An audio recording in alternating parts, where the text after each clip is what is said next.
Hi. In previous videos, we've talked about word stress in a sentence when we're answering or giving information. And we've mentioned that it can depend on the volume, the pitch, and the length. I'd like to draw your attention now to what happens with questions and answers, and depending on kind of the type of question and also some of the emphasis that we want to show for contrast. So let's first start with kind of two types of questions that are very frequent in conversation. So one is called a closed question, and that means that there are basically like two options, either yes or no. And what happens here is our voice will go up at the end of the question. So for example, if I want to show genuine interest, I might ask a question like, do you like it? Do you like it? And it sounds like I'm jumping from like it. Like also has a bit more of a volume there. It's a bit louder. So do you like it? But the pitch goes up on it. Do you like it? Like it? Okay. And notice that in the answer, we will put some emphasis on the yes or no, and then on the auxiliary verb, do or don't. So it'll kind of start high, drop, and then go back in terms of volume. Yes, I do. Yes, I do. No, I don't. No, I don't. Now, we might be in a group setting where we're showing some contrast based on the different people, so or just between two people as well. So like you might say, I like this movie. Do you like it? And that could be a way to show some contrast or some emphasis, like I like it. Do you like it? So that could be to show like a mutual, that you both have that in common. But it's this contrast, this emphasis on this, like me versus you. So in that case, we'll shift the focus over to the word you. Do you like it? Do you like it? And then like comes down a little bit. So this now, instead of focusing on the verb like, we can move it to the person you. Do you like it? And in that case, in the answer, we won't be focusing on the verb, the auxiliary verb, like do or don't.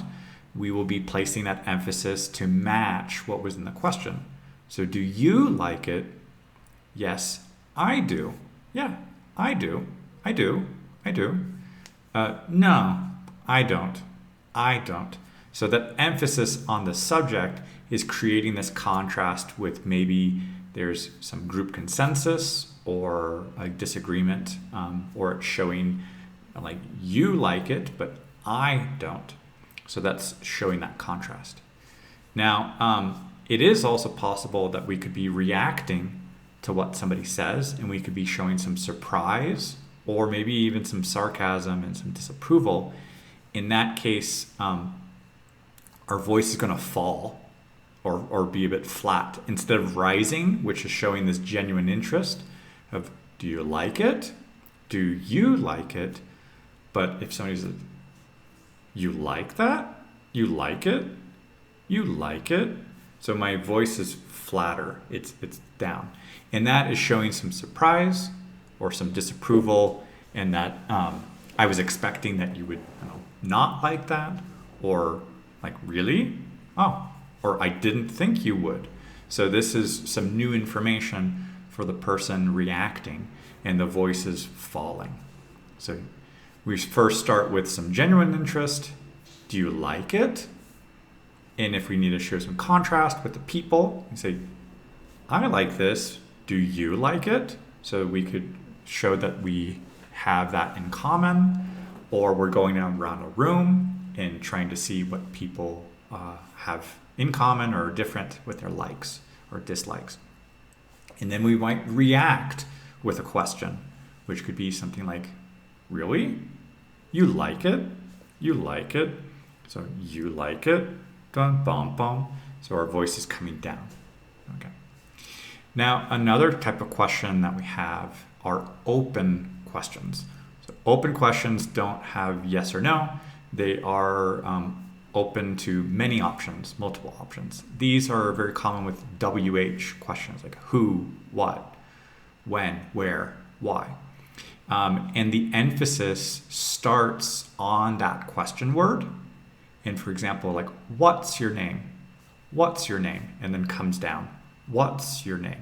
This is showing a genuine interest, and the emphasis in the answer will be on the information that's directly related to that question word. So like, what's your name?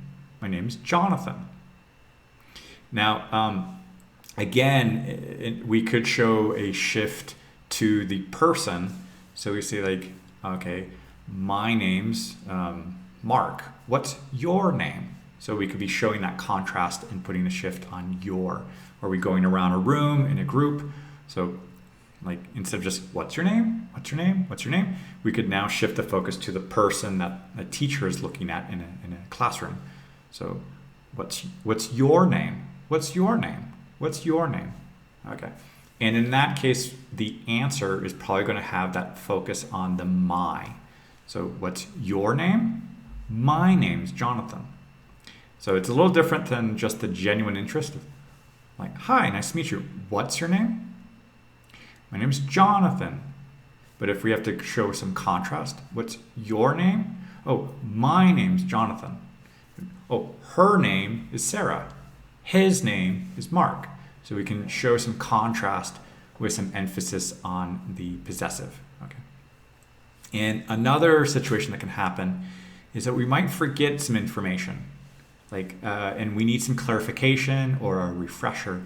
So it's just like, what's your name? What's your name? And in that case, the voice kind of goes up on that word that we're seeking the information on. So not just on the question word what, but what's your name? Sorry, what's your name? Or I didn't hear it on the phone correctly. Can you repeat that? There's a connection problem, or I just forget. So I'm seeking clarification and having a rising tone at the end there. Okay, so go back through this video again and refresh your memory on these ups and downs with these questions.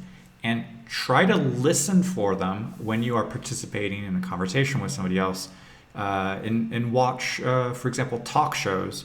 There are lots of videos, YouTube videos of talk shows, talk show interviews with actors and actresses and politicians and athletes. And notice how those interviewers ask their questions, and notice what kind of a question it is, if it's an open question, a closed question, and also notice how the people respond to those questions, because they are usually reacting in a very just automatic reflex kind of way. They're not really thinking about that too much. So when you get into a conversation to practice your English, you also want to show these things like these automatic intonation patterns. To get a much smoother conversation and interaction with the people you're practicing with. So I hope you found this helpful, and I'll see you in another video.